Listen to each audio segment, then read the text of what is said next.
your daddy and investment life bring you freedom of financial. Alright, the market's been pulling back these past few days, just like I was saying. Historically, the S&P 500 has about a 60% shot at a 10% correction every year, based on data from the 80s onward, where around 6 out of 10 years saw at least that kind of dip. Shows how these cycles are pretty much baked in, right? This time around, I really think it's got legs because there's not much propping it up.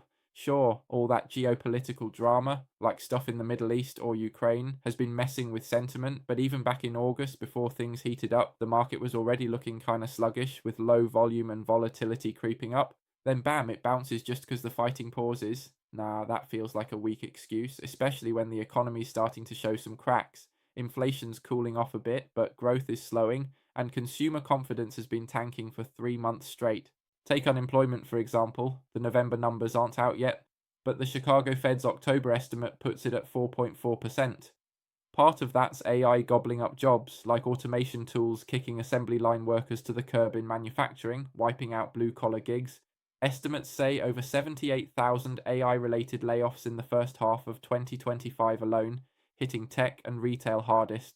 And then the government shutdown piles on. Kicked off October 1st, 2025, and now it's day 37, the longest in US history, forcing about 670,000 federal workers into furlough or unemployment lines, which is just jacking up the rate even more. These folks aren't getting paid, so they're skimping on mortgages and spending, which amps up the whole economic squeeze. Market dipped another 0.9% today. Think that's enough? I don't. Feels like it's got more room to run. Unless the government unlocks those frozen funds, estimates say they've already halted about $11 billion in federal spending in the first month, and if it drags to 6 weeks, we're talking over $200 billion total, with weekly hits around $1.8 billion. Once that cash floods back in, liquidity spikes, could prop the market right up, maybe even test that double top around the July high of 5,800.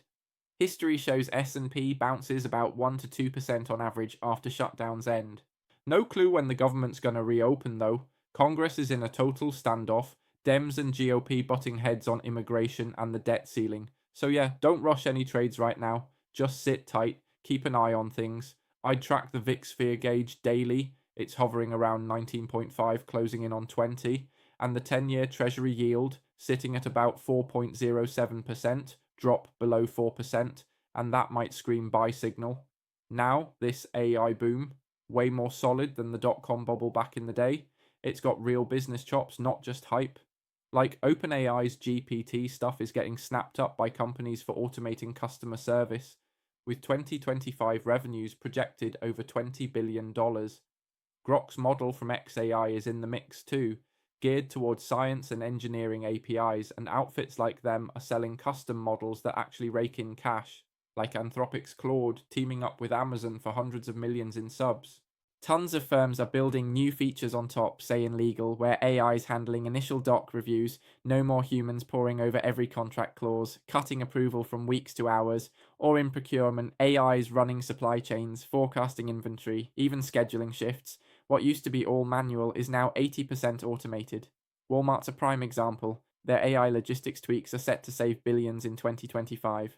That said, AI ain't a magic wand. Some jobs still need that human touch. Like procurement managers or execs making calls on tricky negotiations, vendor schmoozing, or geo-risk calls, AI can't nail the gut feel or ethics yet. In accounting, you still need a real person signing off reports for compliance stuff like SOX and audit accountability. AI helps, but it can't take the heat. But for low-stakes gigs like data entry, basic admin, or screening customer queries, AI's steamrolling them. McKinsey says by 2030 it'll disrupt about 92 million global jobs, roughly 3% of the workforce. Bottom line, AI's legit with tons of practical uses, no bubble here, but short term, the market's overheated and correcting for 3 big reasons. 1, the shutdown's choking liquidity. Feds without paychecks are cutting back on spending and investing. Contracts like NASA and defense are stalled, tightening the money flow and hitting small biz loans to the tune of $170 million a day. 2, folks are getting jittery about a recession, with layoffs curbing spending like pre-2008 vibes. Retail sales are eyed for a 0.7% bump in November, but holiday shopping's still got that cloud hanging over it. 3. Confidence is shot because valuations are nuts. Some AI growth stocks are at 30 to 40 times forward PE, way above fair play. Normal growthers at 20 to 30 times is already pricey. S&P's overall at about 23 times right now. NVIDIA's a case in point, 30 times forward PE, high but cooled from peaks betting on their AI chip lock-in. With those three dragging it down, the market needs a breather, but for a full 10 to 20% drop, I don't see a real crisis brewing yet, unless a black swan hits, like a flare-up in Taiwan Strait or the Fed hiking unexpectedly. They're still penciling in a December cut, but this mess could delay it. My play right now? Keep it light on positions, no more than 30% exposure. If it slides more, wait for oversold signals like RSI under 30 or volume spiking, then ease in. Or hold off till the shutdown lifts and liquidity flows back. Past one saw about 1% average pop in the first week. Point is, chill out, ain't hit solid support yet. Got to probe that 38.2% fib retracement around 6,100 before rethinking.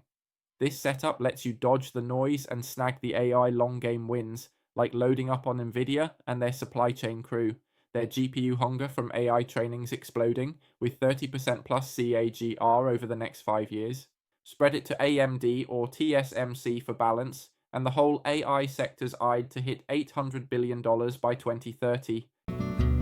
Please subscribe and follow New York Daddy Investment.